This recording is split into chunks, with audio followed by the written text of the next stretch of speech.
Okay, this is not where we left off in the last session, and that's because while you were gone, I was playing. I made copies of the plants that we've already created so far just to see, well, how it's progressing, how I'll continue going forward.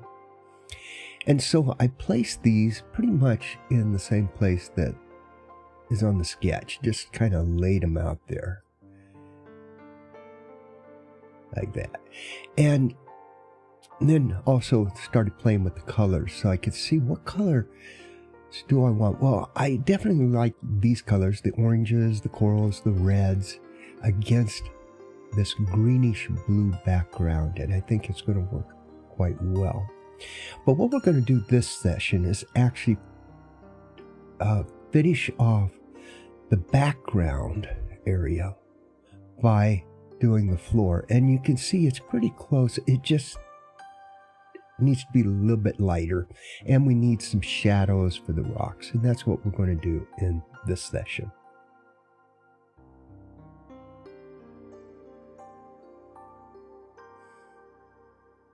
Before we do that, though, I want to do some housekeeping, or house cleaning, house maintenance. I want to reorganize.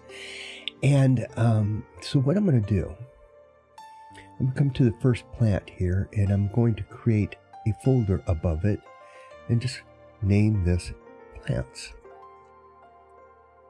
And then I'm going to grab all of the plants, including the copies that I've made, and I'm going to drag them up into that folder, and this allows me to turn off all the plants with one click.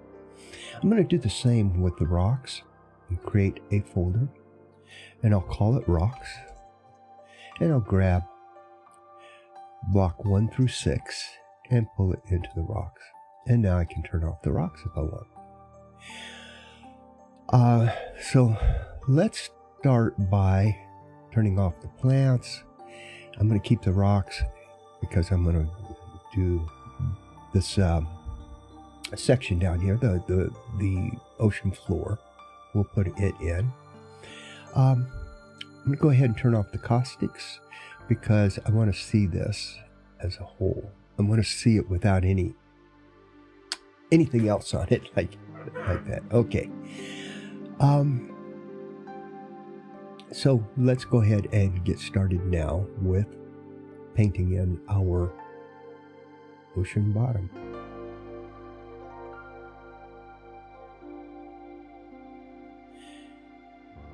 Okay, the first thing I need to do is to create a new folder, and I'm going to call it floor.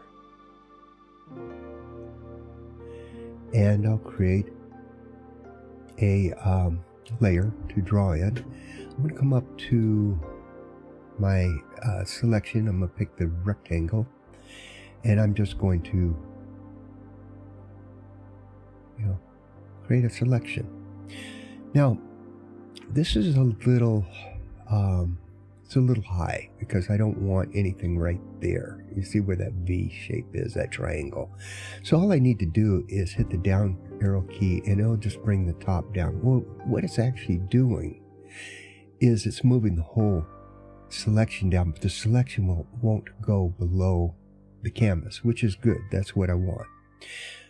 Just to show you what I mean is I'm going to lift up the whole thing, and there you go. See how the selection is still the same size. It's just that we can't see it, and it just clips itself as I lower it. So I'm just going to lower it below that triangle right there, and I just need to be somewhere in between this point here and this point here. I can't go below that because see, our path goes right on around, and I can't go above this because I don't want to see the path. That's kind of where the bottom just goes off into infinity. Okay, now what I need to do with this layer, I need to drop in some color, and I want it a little dark. I want it blue, but not this dark, and I do want to capture though the shading. I want it to be lighter right here and shadowed. So let's go ahead and just kind of, I'm going to pick a blue here, something like that. Pick my bucket and make sure that I have, it'll only stay within the selection here. And there we go. And I think that might work just like that, except I still need that shadow shading in. So I'm going to turn this to hard light, and that didn't work. Oh, it would work if this were through. There we go. And that's what I want.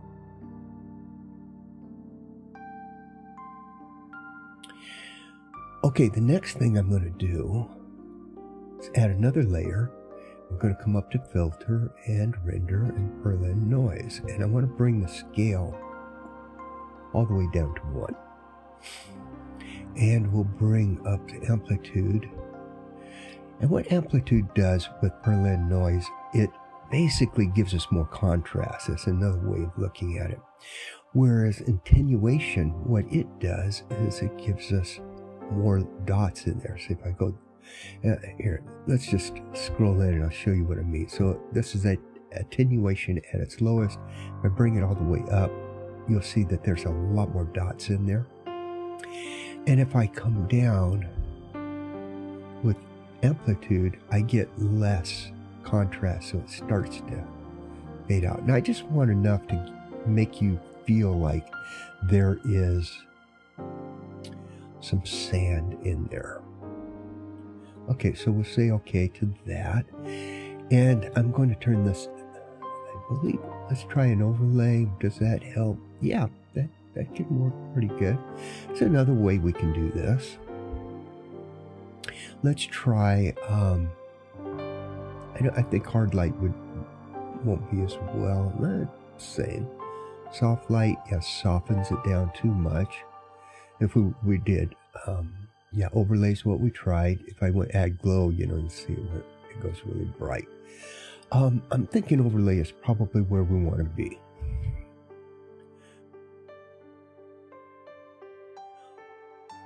Okay, now we've got to add in our shadows. And so I'm going to add another layer here. And we will make this darken. Use black, and I'm going to use my blending brush. Let's give it some size here. And I'm just going to start painting inside here, and see, notice it just goes right up underneath it, and that's exactly what I want. So that we can get, and let me shrink it down just a little bit so I can get some shadows on these rocks here. You want to make sure that you don't have any gaps between the shadow and this guy, and unless you're trying to, for example, create something that, like maybe if this was water, watch what would happen if I were to come down too low. I can actually make that look like it's floating, or that this is, the edge of water is right there and it's underneath and casting a shadow to the bottom. And the bottom's a lot lower than what it actually is here in relation to the rocks, is what I mean. So there we go. I'm just trying to make sure that, we see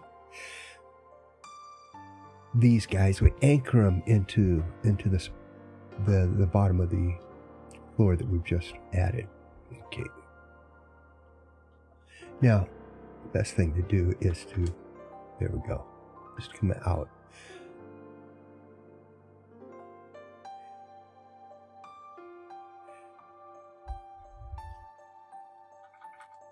And then just soften it up. But I want to make sure I do not soften where it is close to the rocks. It has to be dark there. And we'll get these over here too, but we're going to lighten that up a little bit.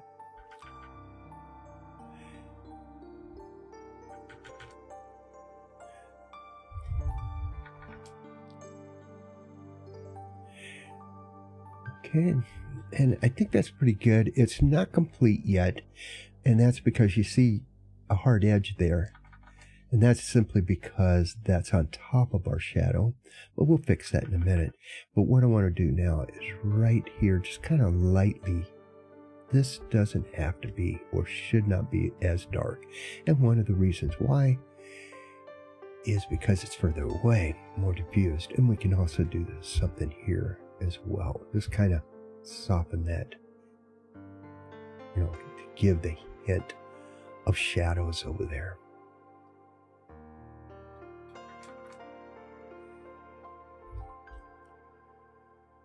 Okay, I want to move all the way out, and let's just get a bird's eye view of this. Or actually, this would be the actual size of the painting, so it gives us an actual view of what it's going to look like. And that's what you got to be careful of, because when you're in really close, you tend to want to add more detail than you actually need, and it can just slow the process down. It's not going to hurt anything. It's just going to slow the process down and make your file much bigger than it needs to be as well. Okay, I'm going to turn off that because it's kind of distracting. Just kind of keep messing with the shadow until I get it the way I want. Okay, I think that that's good for now. We'll come up to rocks, and I'm going to add a layer up here, and I'm going to continue with I'm going to turn it to darken, and I'm going to turn this to through. And what this is for is just to kind of, these edges here, just kind of darken it in, so that way it seats the rocks a little better. It doesn't give me such a harsh line there. The same here. And the further back we go, the softer we want all of our shadows to be.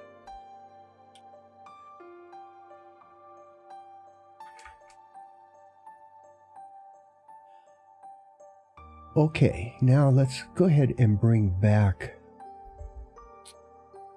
our plants, and we'll bring in our sun rays.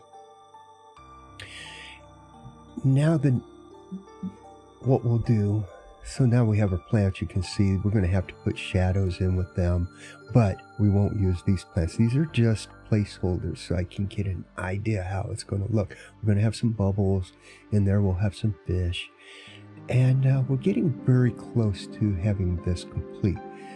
Once we get the plants the way that we want them and dropped in, and then we'll have them all over the place, I think it's going to look pretty good. We also need to make this water look a lot more like water, and we'll do that in the next session.